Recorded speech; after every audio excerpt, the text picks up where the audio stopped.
Welcome back.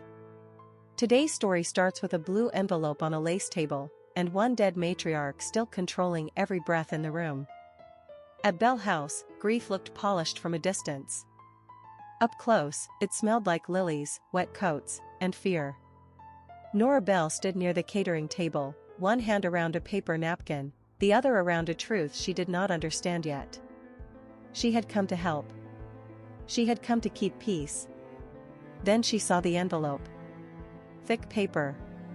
Lenore Bell's wax stamp. Her own name written on the front in sharp black ink. Nora did not pick it up at first. Her throat tightened. Across the room, Julian Bell was laughing too softly with the estate lawyer. Rosa, the housekeeper, stood by the doorway with her hands folded, face pale, eyes fixed on Nora like she had been waiting for this exact moment. Nora slid one finger under the seal. The wax cracked with a dry, ugly snap. Nobody seemed to hear it. That made it worse. Inside was a second will. Not a copy. Not a draft. A fresh, notarized page with one line that froze her blood. Sole heir. Rosa Mendez. Nora looked up slowly. Faces changed around her in a wave. Shock. Then hunger. Then panic. The Bell family had not lost an inheritance. They had been ambushed by one. And Lenore, even dead, had chosen the moment with perfect cruelty. 3 days earlier, Nora had warned Julian that Lenore was hiding something. He had smiled the way rich men smiled when they wanted a woman to feel small. He called her tired. He called her emotional. He called her unstable in front of a probate clerk and made it sound like concern. That was the Bell family trick. They did not shout first. They smiled first. They made you doubt your own pulse. Nora had married into wealth, but wealth had never married her back. She was the outsider with the wrong job, wrong clothes, wrong nerves.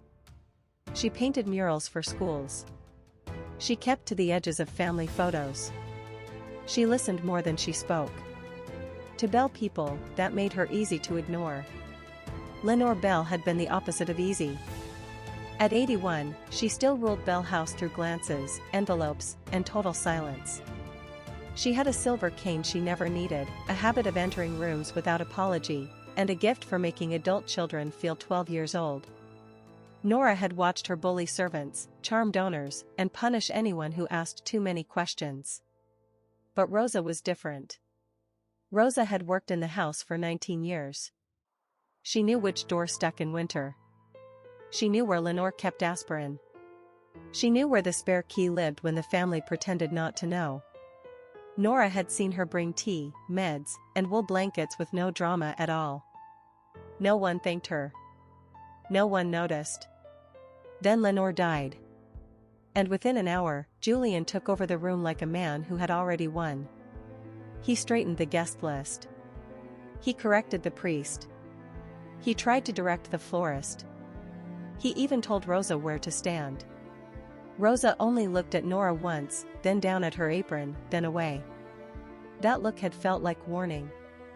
Now Nora understood why. The envelope in Nora's hand was thicker than paper. It carried weight. It carried intent. And somewhere inside Bell House, between the prayer cards and the deviled eggs, Lenore Bell had hidden the blade. Nora did not confront the room right away. She watched. That was her blind spot and her strength. She had spent years believing she could keep peace if she stayed quiet enough, careful enough. Today, silence had teeth. So she moved through the reception with the second will hidden inside a condolence card, close to her ribs. The estate lawyer, Mr. Halden, stood near the coffee urn with Julian and Lenore's younger daughter, Vivian. Halden looked tired already. Vivian looked offended by gravity itself. Julian looked prepared. Too prepared. He kept touching his cufflinks, then his pocket, then the lawyer's sleeve as if checking what had been lost. Nora waited until Halden was alone. She slid the envelope into his hand and watched his expression drain. He did not read it fully at first. He only saw the date. He only saw the notary seal.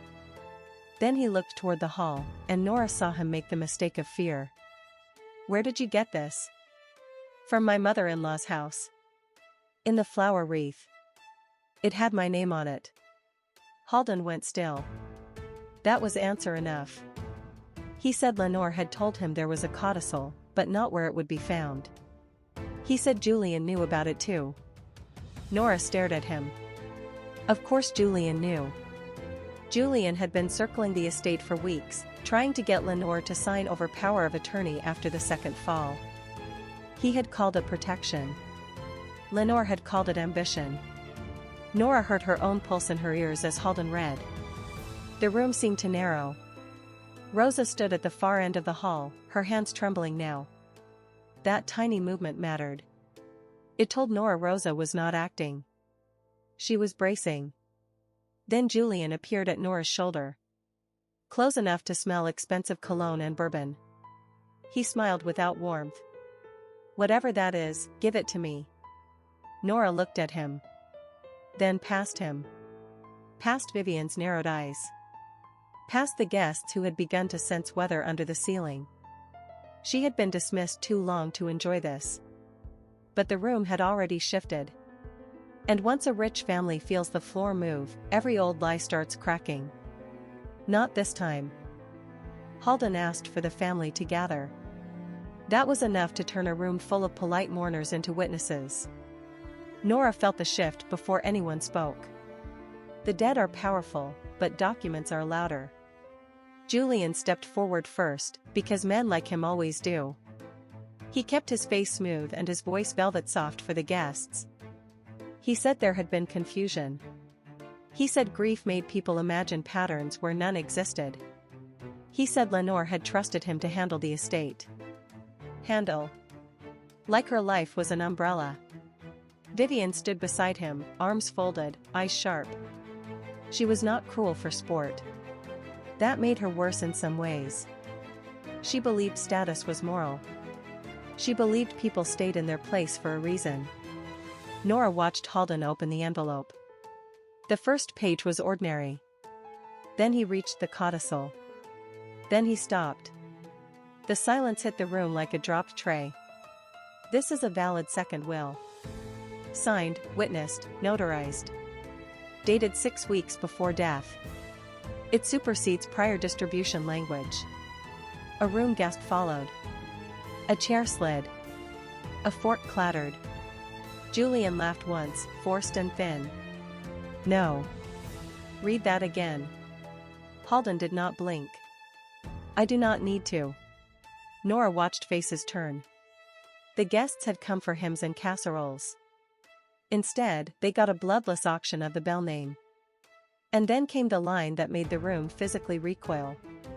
"I leave my residence, accounts, and all residuary estate to Rosa Mendez, in recognition of loyal service, consistent care, and deliberate protection from family exploitation." Someone whispered, "Oh my God." Another voice said, "Housekeeper?" The word hit the room like an insult and a revelation at once. Rosa's hand flew to her mouth. She looked as stunned as anyone. That mattered. This was not her plot.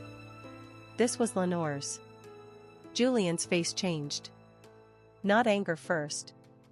Fear. If Rosa inherited everything. Every month he had spent skimming, every promise he had made, every pressure he had placed on Lenore, all of it could come back in daylight. She manipulated my mother. That woman was paid to watch the house.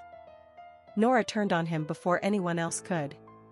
Her voice came out steady, clear, and louder than she expected. "And you were paid to be family. How did that work out?" That was the humiliation peak. Not tears. Not shouting. A room full of people realizing the Bell family had been performing nobility overwrought. Nora saw it in the faces near the buffet line. Sympathy curdled into appetite. People love a scandal when they are far enough from the blast. Julian stepped toward Rosa, but Halden raised a hand. The old order had slipped. The dead woman had changed the seating chart forever. Julian wanted the study locked. That alone told Nora enough. She followed Halden inside while Rosa stood in the doorway, one shoulder pressed to the frame as if the house were too large to hold her upright. The room still smelled like Lenore's scent. Cedar. Powder. A trace of mint. On the desk sat a legal folder tied with black ribbon, and beside it, a small digital recorder. Halden did not touch either right away. He looked at Nora first. Then at Rosa. Then at Julian, who had followed with his jaw set and his tie loosened in anger. There is one more thing. He pressed play. Lenore's voice came through the speaker, dry but precise, the kind of voice that could cut velvet. If Julian is hearing this, he has already decided to perform innocence. If Nora is hearing this, then she found what I left for her. Good. She was always better at seeing what people try to hide. Nora's skin went cold. Lenore had known. She had chosen Nora as the carrier, not the victim. The recording continued. I am not leaving Rosa the estate because I am sentimental. I am leaving it because she stayed when this family only took. She saw my falls. She saw my bills. She saw who came into my room with papers and a false smile. She told me when accounts were moved. She told me when power of attorney was demanded twice in 1 month. She told me who threatened to put me in assisted living before I was ready. Julian barked, "Turn it off." Halden did not. I wanted one final lesson. Families like mine do not change under quiet conditions. They change when shame has an audience. So I set the table for one. A second will. A public reading. A trap. If my children loved me, they would grieve. If they loved money, they would show me in front of everyone. Nora felt the room inside her shift. Every strange instruction from Lenore snapped into place. The request that Nora deliver flowers herself. The odd insistence that Rosa keep the black ribbon folder. The way Lenore had asked Nora, weeks ago, whether she trusted people who smiled during mourning. This was never chaos. This was choreography. Rosa, if you are listening, you did your part. You kept me safe and you kept records. I know. Nora, you may think you were dismissed because you are soft. That is wrong. You were dismissed because you would not join their lies. Nora's breath caught. Julian, if you try to fight this, I left the evidence where your pride would never look. Halden set a separate page on the desk. Bank ledgers. Transfer records. Power of attorney drafts that had never been executed. One page had Julian's initials beside a blank signature line. Another showed attempts to move money from Lenore's accounts into a private trust. The dates matched the same week he had called her confused. That was the proof chain. Not belief. Not family memory. Paper. Voice. Dates. Motive. Bell House had been rotting from the center, and Lenore had preserved the smell until the whole room could notice. Nora stepped out first, and for the first time all afternoon, she did not look like an observer. She looked like a woman carrying the room's last clean fact. Her hands were steady now. That cost her something. Fear was gone, but so was the comfort of staying unseen. Julian followed, red at the neck, voice breaking at the edges. He tried one more smile for the crowd. It failed. This is extortion. Rosa confused my mother. Nora planted this. She has been obsessed with this house since the day she married into it. He pointed at Nora, but the gesture only made him smaller. That was his mistake. He needed her to be unstable. If she looked calm, his whole story fell apart. You called me unstable because I noticed missing checks. You called me dramatic because I asked why Rosa was signing deliveries for your office. You called me emotional because Lenore stopped inviting you into her bedroom. A sharp intake passed through the guests in the hall. Vivian turned toward Julian, and for the first time her face showed doubt. Not morality. Arithmetic. She was beginning to count losses. Mr. Bell, I have documented attempts to redirect estate funds. I also have a voicemail from Ms. Bell naming you and describing coercion. If you continue, I will freeze access and notify probate court before sundown. The lawyer's voice changed everything. Not emotion. Authority. The Bell family had spent generations winning with tone, but tone could not beat paperwork. Rosa finally stepped forward. She was small beside the Bell children, but the hallway seemed to make room for her anyway. She held the black ribbon folder against her chest with both hands. I told Mrs. Bell because I was scared. He kept asking for keys. He kept asking where she stored her statements. He said she was forgetting things. She was not forgetting. She was watching. That was the reversal. Not just the will. The meaning of everything before it. Rosa had not been a servant in Lenore's eyes. She had been witness, guardian, and proof. Nora saw it clearly now. Lenore had made the most insulted woman in the house into the only one allowed to inherit it. Julian lunged for the folder. Nora moved faster than anyone expected. She stepped into his path, slammed her palm against his chest, and forced him back into the wall. The sound rang through the corridor. The guests gasped. Julian stared at her like he had never seen her before. Neither had she, not fully. Touch her again, and I hand every paper to the press before court opens. There it was. Proactive. Dangerous. Final. Nora had stopped begging for fairness. She was now deciding who got to keep dignity. By the time the announcement spread through the house, the Bell dynasty had lost its polish. Guests who had arrived with sympathy casseroles now watched a family inheritance become a public accounting. Some left early. Some stayed because scandal is a kind of dessert for the cruel. Halden spoke in measured sentences. Accounts were frozen. Temporary control of the house and contents moved to probate protection. Any challenge to the second will would trigger immediate review of financial records and prior gifts. Julian went pale. Vivian looked at him like she was seeing him for the first time and hating the shape of him. Rosa did not celebrate. That made the payoff stronger. She only stood straighter than she had all evening. She kept one hand on the black folder and one on the table where Lenore's ring of keys had been laid down. Then Halden did the one thing nobody expected. He placed the old brass house key in front of Rosa and said, "Under the terms of the will, Bell House now recognized her as primary heir pending transfer." The sound was tiny. The effect was enormous. Julian shut his eyes for 1 second, like a man receiving a verdict from a god he mocked. Vivian made a strangled sound. One cousin started crying for the wrong reasons. Nora felt no triumph in that moment, only a hard and steady grief for how cleanly money had eaten their faces. "She told me you would be the one who stayed standing." Nora swallowed. That was the last gift Lenore had given her. Not money. Not a house. A sentence. A refusal to be mistaken. Then let's make it count. She walked to the buffet table and picked up the stack of condolence cards Julian had ordered with the Bell crest embossed on top. She turned them over.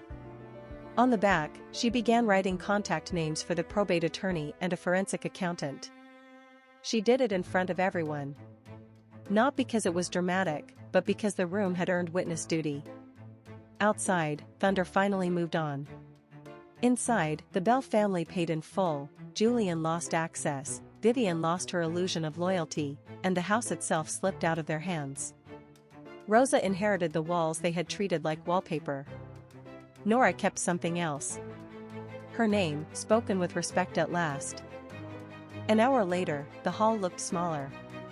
Meaner, too. That is what truth does in a rich family. It strips away scale. It leaves only what was taken, what was hidden, and who had the nerve to survive. Julian was gone with a lawyer and a face he could no longer control. Vivian left in a car without speaking to him. The cousins scattered. One aunt promised to call a priest and then forgot which side she was on. Rosa stayed long enough to place Lenore's black ribbon folder inside the old brass box from the study. That motion was careful. almost tender. Nora stood by the guest book and watched the last of the candles bend low. Her hands still trembled a little, now that the danger had passed. She had not won cleanly. She had exposed people she once needed. She had turned a funeral into a courtroom. Some would say that was cruel. Others would say Lenore started it from beyond the grave. Both might be true. Rosa approached with the blue envelope, flattened now, seal broken forever.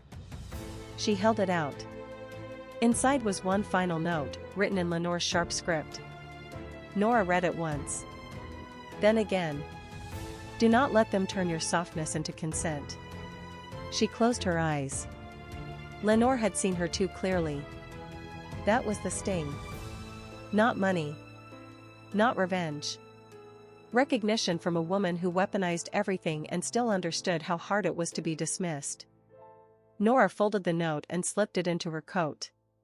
When she looked up, the guest book was still open. Half the signatures were wet with condensation from glasses. One empty line waited at the bottom. Nora picked up the pen and wrote her name beside Rosa's, not Bell family, not guest, not outsider. Then she set the pen down and listened to the house settle around her like a verdict. So there you have it. One funeral. 1 second will. One dead matriarch who engineered a public collapse and made sure the greedy paid in daylight. If you ever wonder why some families fear the quiet woman in the corner, this is why. She may be the one who notices everything. And if you want more stories where inheritance turns savage, stay close. The next one may be worse.